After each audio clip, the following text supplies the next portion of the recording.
So well guys, स्वागत है आप लोग का फिर से हमारे बेसिक क्लास 1 पे। और गाइस, आप लोग का एक जर्नी यहाँ से एक स्टार्ट होने वाला है। ट्रेडिंग का जर्नी आप लोग का यहाँ से स्टार्ट होने वाला है। और मैं आप लोग से वादा करता हूँ कि मैं आप लोग से कुछ भी चीज़ नहीं छुपाऊँगा, और कुछ भी चीज़ आप लोग का बच जाएगा, छूट जाएगा तो आप लोग उसको लाइव क्लास में क्लियर करवा सकते हैं। मैं सारा कुछ A to Z आप लोग को बताने वाला हूँ, ठीक है। तो आप लोग को क्या करना है, पूरे पार्ट को ध्यान से समझना है, सुनना है, देखना है, उसको मार्केट पे यूटिलाइज करना है। और गाइस, जैसे ही आप लोग का ये कोर्स कंप्लीट हो जाता है, हम लोग एक लाइव ट्रेडिंग सेशन रखेंगे। उसमें मैं आपको बताऊंगा कि क्या क्या चीज़ें देख करके आपको पोजीशन बनाना है। फिलहाल आपको ये सारा चीज़ स्टेप बाय स्टेप सीखना है, क्योंकि सीखना बहुत ज़्यादा ज़रूरी है। मैं गाइस आप लोग के सारे क्वेश्चन का आंसर इस वीडियो पे देने वाला हूँ कि कैसे 90% लोग यहाँ से मनी लूज करते हैं, 10% लोग यहाँ से पैसा कमाते हैं, और लोग इसको जुआ क्यों कहते हैं स्टॉक मार्केट को। ये सारे क्वेश्चन का आंसर आपको मिलने वाले हैं। और भी बहुत सारे क्वेश्चन हैं, उसका आंसर आपको यहाँ मिल जाएगा। तो आपको गाइस क्या करना है, वीडियो पूरा अंत तक देखना है। हर पार्ट को आपको ध्यान से देखना है। आपके पास 1 साल का वैलिडिटी है, 1 साल तक पूरा वीडियो को देखना है, और आपको सीखना है, और आपको स्टॉक मार्केट पे मास्टर बनना है, और आपको पैसा यहाँ से कमाना है। तो गाइस चलिए शुरू करते हैं हम आज का टॉपिक। तो गाइस पहले हम ये समझ जाते हैं कि स्टॉक मार्केट होता क्या है। तो स्टॉक मार्केट को जानने से पहले हम ये जान लेते हैं कि स्टॉक मार्केट में लोग इन्वेस्टमेंट क्यों करते हैं। अब जैसे मैं अपना बताऊं, तो मुझे एक बिजनेस खोलना था, एक छोटा सा बिजनेस चलाना था। उसके लिए लगभग मुझे लगता 10 लाख का अमाउंट, तब मेरा एक छोटा सा दुकान खुल पाता। और इतना जो पैसा है 10 लाख मेरे पास नहीं था। तो मैं सोचा कि क्यों ना मैं एक बड़ी सी कंपनी का शेयर होल्डर बन जाऊं। मैंने क्या किया, रतन टाटा और अंबानी जी के कंपनी में हिस्सेदारी ले लिया। यानी कि उस कंपनी का मैंने हिस्सा ले लिया, और उस कंपनी को मैंने पैसा दे दिया। मतलब कि उस कंपनी ने मुझे शेयर दिया, और उसके बदले मैंने उसको पैसा दिया। अब कंपनी ग्रो कर रही है, तो मेरा पैसा जो है ग्रो हो रहा है। तो गाइस, यही थिंकिंग के साथ जो है लोग यहाँ इन्वेस्टमेंट करते हैं। वो ये सोचते हैं कि हम इतना बड़ा बिजनेस तो क्रिएट नहीं कर सकते, तो उससे अच्छा है कि जो बिजनेस क्रिएट हुआ है उसमें हम थोड़ा सा हिस्सेदारी ले लें। इसका मतलब ये नहीं है गाइस कि आपको कोई सा भी कंपनी में हिस्सेदारी ले लेना है, या कोई सा भी कंपनी में इन्वेस्टमेंट कर लेना है। आपको उस कंपनी के बारे में सारा कुछ नॉलेज होना चाहिए, तभी आपको उस कंपनी में इन्वेस्टमेंट करना है। मैं आगे आपको धीरे धीरे बताऊंगा कि आपको क्या क्या चीज़ें देखना होता है, जिसके बाद आप एक कंपनी में इन्वेस्टमेंट कर सकते हैं, और आपको वहाँ से डेफिनेटली प्रॉफिट होगा। अब गाइस मैं आपको ये बताता हूँ कि स्टॉक मार्केट क्या है। तो गाइस, स्टॉक मार्केट एक ऐसी जगह है जहाँ हजारों कंपनीज लिस्टेड होती है, और उस कंपनी में अगर हमको इन्वेस्टमेंट करना होता है तो हम उस कंपनी में इन्वेस्टमेंट करते हैं। हम उस कंपनी को पैसा देते हैं, और कंपनी उसके बदले हमको शेयर देती है। अब कंपनी ग्रोथ करेगी तो हमारा पैसा ग्रोथ होगा, और कंपनी अगर खराब परफॉर्मेंस करेगी तो हमारा पैसा भी खराब परफॉर्मेंस करेगा। लेकिन आप उस कंपनी में एनालिसिस करके, टेक्निकल एनालिसिस करके, फंडामेंटल एनालिसिस करके अगर आप उस कंपनी में इन्वेस्टमेंट करोगे तो कभी भी आपका नुकसान नहीं होगा, ठीक है। तो आप समझ गए, स्टॉक मार्केट एक ऐसी जगह है जहां हम पैसा इन्वेस्टमेंट करते हैं अच्छी कंपनीज में, और कंपनी हमको शेयर देती है। कंपनी ग्रो करती है तो हमारा पैसा भी ग्रो होता है। अब गाइस मैं बार बार एक टर्म यूज कर रहा हूं, शेयर। तो ये शेयर क्या है? शेयर मीन्स होता है हिस्सा, ठीक है। अगर हम किसी भी कंपनी में इन्वेस्टमेंट करते हैं तो वो जो कंपनी है हमको एक छोटा सा हिस्सा देती है। अगर हम एक कंपनी में, लेट सपोज हम टाटा मोटर्स में 1 लाख रुपए इन्वेस्टमेंट करेंगे, तो वो कंपनी हमको 1 लाख का एक हिस्सा देगी। तो हम क्या हुए? Share holder. एक पर्टिकुलर कंपनी का हम शेयर होल्डर हैं, ठीक है गाइस। और अगर उस कंपनी में कुछ फ्रॉड हो रहा है, कुछ चीज़ें जो हैं वो आपको पसंद नहीं आ रहा है, तो उस कंपनी में आप जो है मेल कर सकते हो। आपका ये हक है, क्योंकि आपने उस कंपनी में इन्वेस्टमेंट किया है, आप भी उस कंपनी का मालिक है। तो आप इमीडिएट उस कंपनी को मेल कर सकते हैं, इस कंपनी का जो एमडी है वो खराब प्रोडक्ट ला रहा है, इस प्रोडक्ट को आप तुरंत चेंज कीजिए। ऐसा आप मेल कर सकते हैं, इमीडिएट उस कंपनी का आपको रिप्लाई आएगा। ठीक है, तो बेसिकली आप उस कंपनी का मालिक बन जाते हैं। तो शेयर मतलब आप समझ गए, शेयर मतलब होता है एक छोटा सा हिस्सा, आपको एक कंपनी का छोटा सा हिस्सा मिलने वाला है। आप क्या हो, शेयर होल्डर हो उस पर्टिकुलर कंपनी का। अब हम ये समझ लेते हैं कि स्टॉक मार्केट में काम कैसे किया जाता है। आप स्टॉक मार्केट समझ गए, शेयर समझ गए, अब हम समझ लेते हैं स्टॉक मार्केट में काम कैसे किया जाता है। तो गाइस देखिए, इसको हम एक छोटा सा एग्जांपल से समझते हैं। जैसे आपको बैंक में काम करना होता है, बैंक में आपको लेन देन करना होता है, तो आप क्या करते हैं, एक अपना सेविंग अकाउंट ओपन कराते हैं या एक अपना करेंट अकाउंट ओपन कराते हैं। इससे क्या होता है, जैसे ही आप अपने अकाउंट ओपन कराते हैं आप बैंक से लेन देन कर सकते हैं। उसी प्रकार गाइस, अगर आपको स्टॉक मार्केट में काम करना है तो आपको एक डीमेट अकाउंट ओपन कराना होता है। डीमेट अकाउंट के थ्रू आप कोई भी शेयर को लेन देन कर सकते हैं। कंपनी का जो शेयर आएगा वो आपके डीमेट अकाउंट में इलेक्ट्रिक फॉर्म पे रहेगा। ठीक है, और आपका जो सेविंग अकाउंट है और आपका जो डीमेट अकाउंट है वो लिंक रहता है। आप सेकेंड में आपका डीमेट अकाउंट से अपने सेविंग अकाउंट में पैसा ट्रांसफर कर सकते हो और सेविंग अकाउंट से आपके डीमेट अकाउंट में पैसा ट्रांसफर कर सकते हो। ये फुल्ली लीगल बेस पे होता है। आपके डीमेट अकाउंट से एक भी पैसा गायब होने वाला नहीं है, और गायब होगा तो आप इमीडिएट सेबी को आप जो है इन्फॉर्म कर सकते हैं। सेबी एक्शन लेगी और उस ब्रोकरेज फर्म को बंद कर देगी। हाँ, अब बात आती है आपको डीमेट अकाउंट ओपन कहाँ से कराना है। तो देखिएगा, इस डीमेट अकाउंट जो है बहुत सारी कंपनीज है, बहुत सारे ब्रोकरेज फर्म है। अब मैंने यहाँ एक टर्म यूज़ किया, ब्रोकरेज फर्म। अब ये ब्रोकरेज फर्म क्या होता है, जैसे Zerodha, angel broking, Kotak securities, HDFC securities, आपका जो है आईआईएफएल सिक्योरिटीज़, मोतीलाल ओसवाल, ये सब आपके ब्रोकरेज फर्म है। यहाँ जा करके आप अपना डीमेट अकाउंट ओपन करा सकते हैं। और ये जो ब्रोकरेज फर्म जो है आपसे कुछ फ्रॉड करती है तो आप इमीडिएट सेबी को इन्फॉर्म करके इस कंपनी के खिलाफ आप एक्शन ले सकते हैं।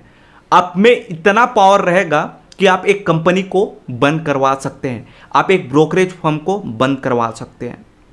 अगर आपका 1 रुपया भी गायब हुआ तो इतना आप में पावर है।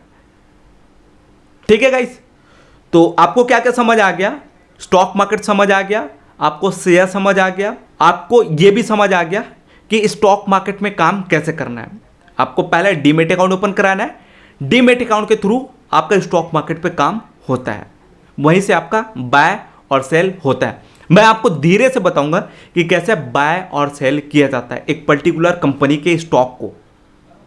ठीक है, तो अब चौथा पॉइंट हमारा होता है कि शेयर मार्केट को रेगुलेट कौन करता है। जैसे कि बैंक का पता है हमको, बैंक को रेगुलेट कौन करती है, जितने भी बैंक है उसको रेगुलेट कौन करती है, आरबीआई। उसी प्रकार से गाइस स्टॉक मार्केट को रेगुलेट करती है SEBI, security exchange board of India. इसको जो चलाती है वो सरकार चलाती है। इसीलिए मैंने आपको कहा था कि यहाँ से आपका एक पैसा भी गायब नहीं हो सकता। अगर गायब होगा आप इमीडिएट सेबी को इन्फॉर्म कीजिए, मेल कीजिए। ठीक है, एनएससी के साइट पे जाइए, बीएससी के साइट में जाइए, वहाँ आपको नंबर मिल जाएगा। एक पैसे का भी फ्रॉड होता है, आप कॉल कीजिए सेबी को और उस ब्रोकरेज फर्म के खिलाफ आप कार्रवाई कीजिए और उस ब्रोकरेज फर्म को आप बंद करवा सकते हैं। ठीक है, तो इसको रेगुलेट कौन करता है, शेयर बाजार को। शेयर बाजार को रेगुलेट करता है सेबी। तो पांचवा पॉइंट हमारा ये आता है कि इंडिया में मुख्य रूप से, प्रमुख रूप से कितने प्रकार के स्टॉक एक्सचेंज है। तो इंडिया में मुख्य रूप से 2 स्टॉक एक्सचेंज है। एक होता है हमारा एनएससी, नेशनल स्टॉक एक्सचेंज, दूसरा होता है हमारा BSE, Bombay stock exchange. NSC में हमारा लगभग 1600 कंपनीज है, बीएसई में हमारा लगभग 5000 प्लस कंपनीज है, एनएससी का जो बेंचमार्क है उसको हम बोलते हैं निफ्टी 50 और बीएसई का जो बेंचमार्क है उसको हम बोलते हैं सेंसेक्स 30। मतलब आप ये समझ सकते हैं कि निफ्टी 50 के ये टॉप कंपनीज अगर ग्रो कर रही है तो हमारा एनएससी यानी कि नेशनल स्टॉक एक्सचेंज अच्छा ग्रो करेगी, यानी कि 1600 कंपनीज ग्रो करेगी। और ये समझ सकते हैं कि ये 50 कंपनीज खराब परफॉर्मेंस करेगी तो हमारा एनएससी या बोल सकते हैं ये 1600 कंपनीज खराब परफॉर्मेंस करेगी। ऐसा होता है। और ये निफ्टी 50 में टॉप इंडिया की कंपनीज आती है, जैसे Reliance, state bank of India, HDFC, TCS, Tata Motors, ये इस टाइप की बड़ी बड़ी कंपनीज आती है। तो जाहिर सी बात है अगर ये 50 कंपनी खराब परफॉर्मेंस करेगी तो 1600 कंपनीज जो है खराब परफॉर्मेंस करेगी। उसी प्रकार से गाइस सेंसेक्स में टॉप 30 कंपनीज आती है। ये 30 कंपनीज अच्छा परफॉर्मेंस करेगी, गुड परफॉर्मेंस करेगी तो ये हमारा 5000 कंपनीज जो है अच्छा परफॉर्मेंस करेगी। और ये 30 कंपनीज जो है खराब परफॉर्मेंस करेगी तो हमारे 5000 कंपनीज जो है खराब परफॉर्मेंस करेगी। अब यहाँ एक क्वेश्चन आता है, क्या निफ्टी 50 में ये जो 50 कंपनीज है वो चेंजेस होते रहते हैं? तो ऑब्वियसली चेंजेस होते रहते हैं। जैसे कि अभी यस बैंक जो है निफ्टी 50 में था लेकिन उसको निफ्टी 50 से बाहर निकाल दिया गया है। क्यों निकाला गया है? क्योंकि एक टाइम पे वो स्टॉक जो है 450 पे ट्रेड कर रहा था, अब ट्रेड कर रहा है 11 रुपए पे। तो जो कंपनी खराब परफॉर्मेंस करेगी उसको निफ्टी 50 से बाहर निकाल दिया जाता है। अब इसका मतलब आप ये समझ सकते हैं कि निफ्टी 50 में जो अच्छी कंपनीज रहेगी, जो अच्छा ग्रो कर रही है, वो कंपनी को ही निफ्टी 50 पे रखा जाता है। अब इसका मतलब आप ये भी समझ सकते हैं कि निफ्टी 50 के स्टॉक में आप इन्वेस्टमेंट कर सकते हैं।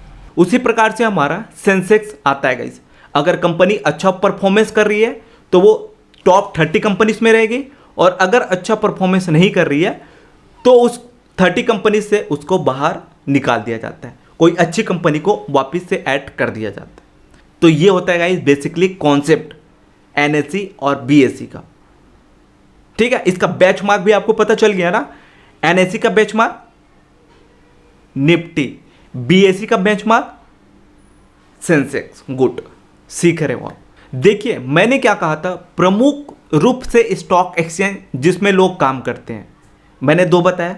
और भी बहुत सारे स्टॉक एक्सचेंज है, जैसे गुजरात स्टॉक एक्सचेंज, जैसे कोलकाता स्टॉक एक्सचेंज, ये भी स्टॉक एक्सचेंज है लेकिन इसमें लोग काम नहीं करते। काम जो है बेसिकली एनएससी और बीएससी में किया जाता है। ठीक है, अब गाइस आपको लगभग एक बेसिक सा अंदाज़ा लग गया होगा कि स्टॉक मार्केट क्या है, शेयर क्या है और इसको रेगुलेट कौन करती है, यहाँ रिस्क है कि नहीं है, अगर हम यहाँ पैसा इन्वेस्टमेंट करके रखेंगे तो कोई पैसा हमारा लेके तो भाग तो नहीं जाएगा।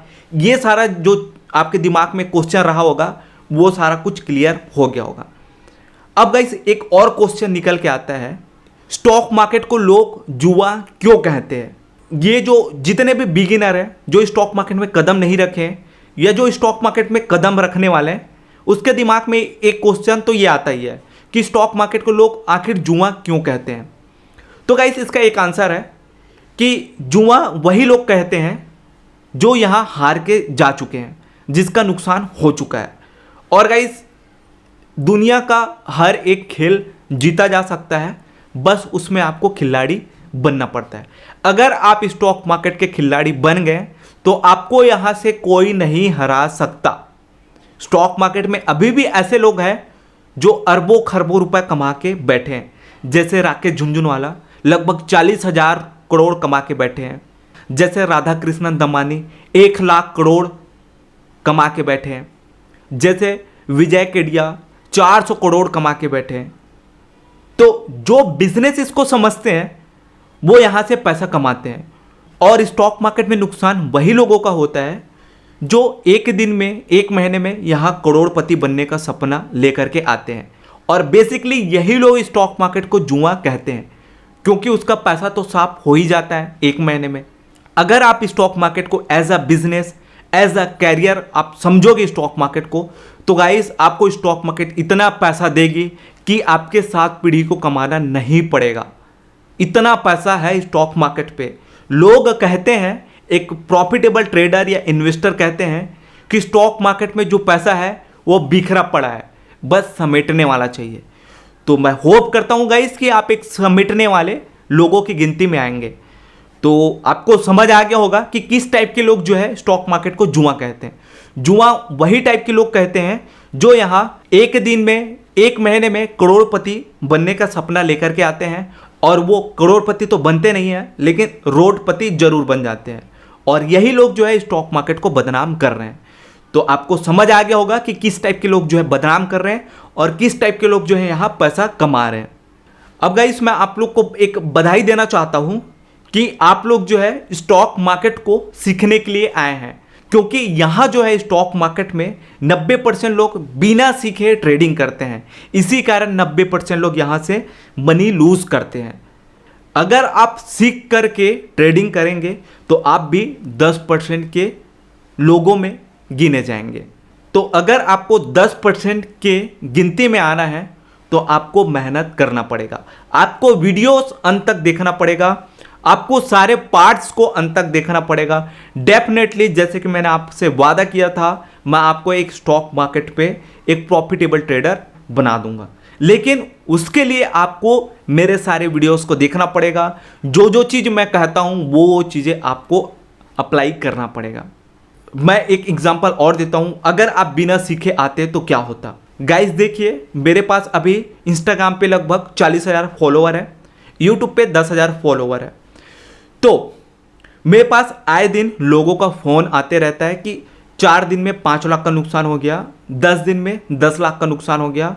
अभी रिसेंटली एक स्टूडेंट का कॉल आया था कि 10 दिन में 14 लाख का नुकसान हो गया। तो मैंने उनसे सिर्फ एक क्वेश्चन पूछा, आप स्टॉक मार्केट को कितने दिन से जानते हो या कितने सालों से जानते हो? मेरा एक क्वेश्चन था। उसने कहा 1 महीने से मैं स्टॉक मार्केट को जानता हूँ और 1 महीने से मैं स्टॉक मार्केट को रीड कर रहा हूँ, और अभी 10 दिन से मैंने ट्रेडिंग स्टार्ट किया है और 10 दिन में मेरा 14 लाख का नुकसान हो गया। तो देखिए गाइस, इस टाइप के लोग आते हैं स्टॉक मार्केट को, और इसी टाइप के लोग जो है स्टॉक मार्केट को जुआ कहते हैं। तो आप लोग अपने आप को बधाई दीजिए कि आप स्टॉक मार्केट को सीख रहे हैं, और सीखेंगे, अंत तक वीडियो देखेंगे तो डेफिनेटली आप जो है एक प्रॉफिटेबल ट्रेडर की गिनती पे आएंगे। मैं कुछ भी चीज़ आपसे नहीं छुपाऊंगा, जैसे कि मैंने आपसे वादा किया है। ठीक है, तो पहला पार्ट हम क्लोज करते हैं। आपको चीज़ें समझ आ गया होगा और आपको ये भी समझ आ गया होगा कि किस टाइप के लोग जो है स्टॉक मार्केट को बदनाम करते हैं। तो ठीक है, आपका क्लास का जर्नी शुरू हो चुका है। अब हम नेक्स्ट क्लास में मिलते हैं, क्लास 2 पे। तो चलिए बाय।